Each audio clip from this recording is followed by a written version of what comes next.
The Boston Celtics are down 3-0 in the Eastern Conference Finals to the Miami Heat. And first-year Celtics head coach Joe Mazzulla is seemingly on the hot seat after Boston made it to the NBA Finals last year. But should Mazzulla's job really be in jeopardy? What's going on, everybody? It's your boy Scott Procter, and I trust that you know the deal by now. This is Procter's point of view. As always, drop a like, drop a comment, and subscribe. And if you do comment, keep an eye out, because I could be talking about that comment in a future video like this one right here. Hey, man, I got to talk a little bit about this one. I like the lineup. It sounds good, but I'm still going with Scoot Henderson over Brandon Miller for the #2 pick for the Charlotte Hornets. You can't always go fit over talent. Just ask the Warriors if you think they regret drafting James Wiseman over LaMelo Ball. But make sure you stay tuned to the end of this episode to see if you can guess how many NBA coaches have won the NBA Finals in their first season as a head coach. But to this topic today, man, last year's Eastern Conference Finals between the Celtics and Heat was a 7-game thriller.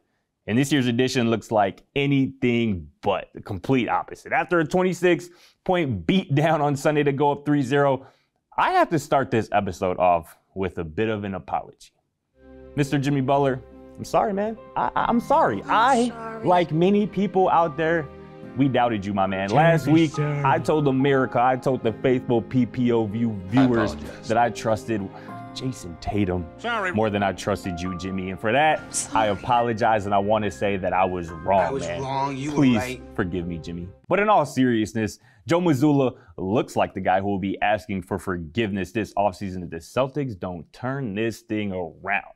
If Boston is swept, I think the Celtics brass has to seriously consider firing Mazzulla and admitting their mistake of firing Ime Udoka. But if the Celtics can push this to at least 6 games and make this series just a little bit interesting, I don't know how you can fire one Joe Mazzulla after taking away his interim tag to name him the official head coach and giving him a contract extension just 3 months ago. Listen, I understand that this postseason hasn't been all rosy, even beginning with the first round with Atlanta, but it certainly hasn't been all bad. Boston won 57 games this season under Mazzulla. Jason Tatum had his best season as a pro this season under Mazzulla. Jaylen Brown also had his best season as a pro this season under Joe Mazzulla. Malcolm Brogdon not only accepted a role off the bench, but he thrived in it and won 6th Man of the Year this season under Joe Mazzulla. Down 3-2, facing elimination in the Eastern Conference semifinals,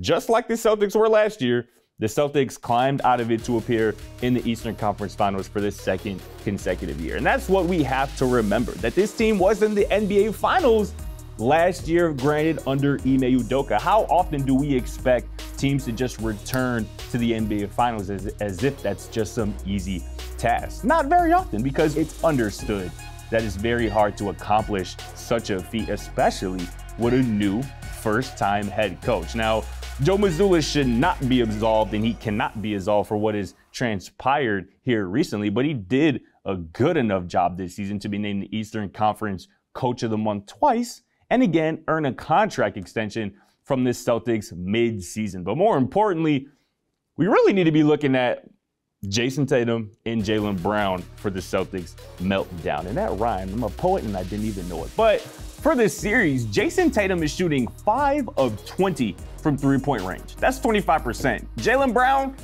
2 of 20 this series from 3-point range. That's 10%. You tell me what head coach in the NBA can win a conference final series with his 2 best players shooting that poorly. And the last thing is this: much is being made of Joe Mazzulla being outcoached, outclassed by Miami Heat head coach Erik Spoelstra. Let me be the first to tell you, there's no shame in that, in being outcoached by one of the best, maybe the top 2, maybe the best coach in the NBA currently in Erik Spoelstra. Mazzulla isn't the first, and he isn't the last that's going to happen to. So take it easy on Mr. Joe Mazzulla. That is, unless the Boston Celtics do get swept. But back to the trivia question I posed for today's episode. Do you know how many head coaches, NBA head coaches, have won the NBA Finals in their first year as a head coach? The answer is 5. 5 guys have that feat to their name, with the most recent being Nick Nurse with the Toronto Raptors. But as always, that's going to do it for this episode. So make sure you drop a like, comment, and subscribe. And we'll see you right here tomorrow on Procter's Point of View. Thanks for watching. Feel free to check out our other videos, and don't forget to smack that subscribe button down below while you're at it. Also, for more great and original content, head right over to bbmsports.com.